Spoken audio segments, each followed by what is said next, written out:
In the late 1980s, when workers began entering the forgotten underground rooms beneath Fort Canning Hill, one section was said to feel different from the rest. Not colder, not darker, just occupied. The old bunker had once held officers, signalmen, maps, phones, and final orders. But local stories claim one chamber carried another history, one that was never written on any museum plaque. The Fort Canning bunker, better known today as the Battle Box, was built as a bomb-proof command center for Allied operations.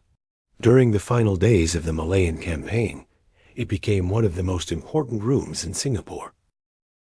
On the morning of the 15th of February 1942, Lieutenant General Arthur Percival met senior commanders inside the bunker. With water supplies failing and Japanese forces pressing in, the decision was made to seek surrender terms.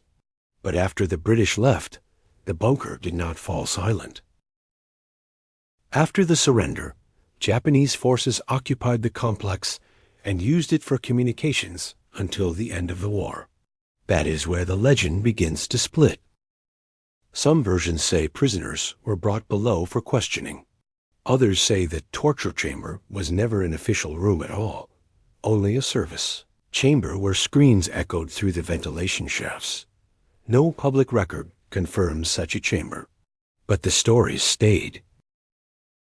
The alleged chamber was described differently, depending on who told the story.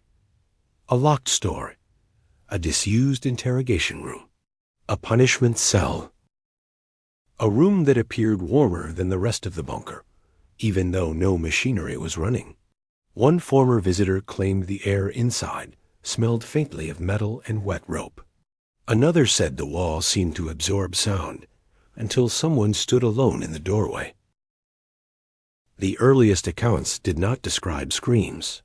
They described voices, English voices, short, clipped phrases like officers giving instructions under pressure.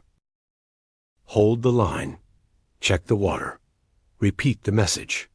Witnesses said the voices came from the operations rooms, especially after closing time, when the guided paths were empty and the bunker lights had been dimmed. But the second presence was different. Visitors spoke of synchronized footsteps moving down corridors where no one was walking. Not hurried, not lost, disciplined, measured.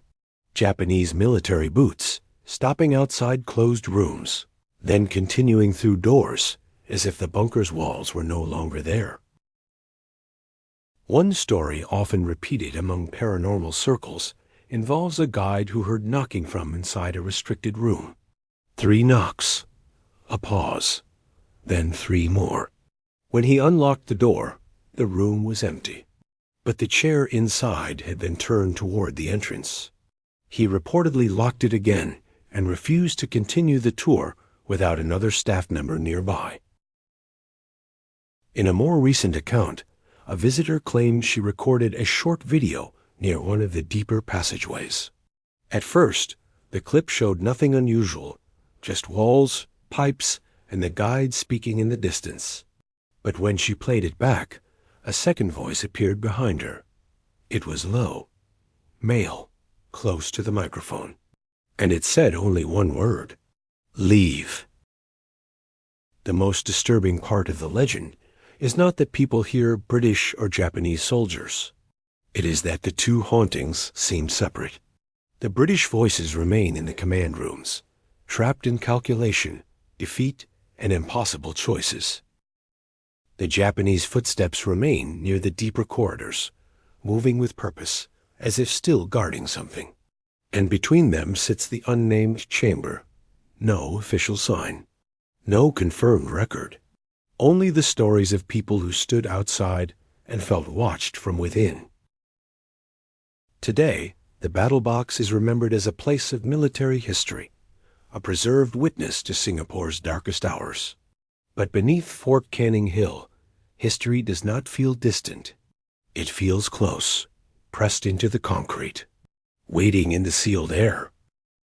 And according to the legend, if you stand outside the old chamber long enough, you may hear the same sound the workers heard years ago, 3 knocks, a pause, then a voice from the other side, asking who gave you permission to enter.